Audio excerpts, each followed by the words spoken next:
মৃত্যু হতে দেরি, কানের পর্দা ফাটতে দেরি হবে না। কেন বললাম কথাটা একটু বুঝতে হবে।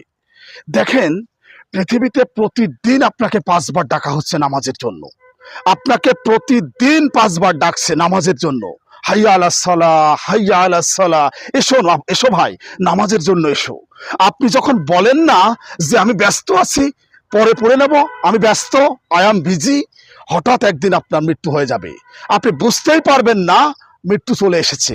ঠিক মৃত্যুর পরে একজন ফেরেশতা আপনার কানের কাছে এসে এত জোরে চিৎকার করবে, ফেরেশতা ঠিক এভাবে বলবে, আয়নাল ইস্তেহার, আজ তোর ব্যস্ততা কোথায়, কোথায় তোর ব্যস্ততা। আপনি কল্পনা করতে পারেন যে আপনি যখন বলতেন না যে আমি ব্যস্ত আছি, পরে পড়ে নেব, হয়তো অনেক সময় আপনি নামাজই পড়েননি, মৃত্যুর সাথে সাথে একজন ফেরেশতা আপনার কানের কাছে এসে এত জোরে চিৎকার করবে, আজ তোর ব্যস্ততা কোথায়, কোথায় তোর ব্যস্ততা, আয়নাল ইস্তেহার। ফেরেশতা ঠিক এভাবে বলবে। এই কথা বলার সাথে সাথে কানের পর্দা ফেটে যাবে। এর পরেও কি আপনার মনে হয় না যে সময় মতো সালাত আদায় করা উচিত, নামাজ আদায় করা উচিত?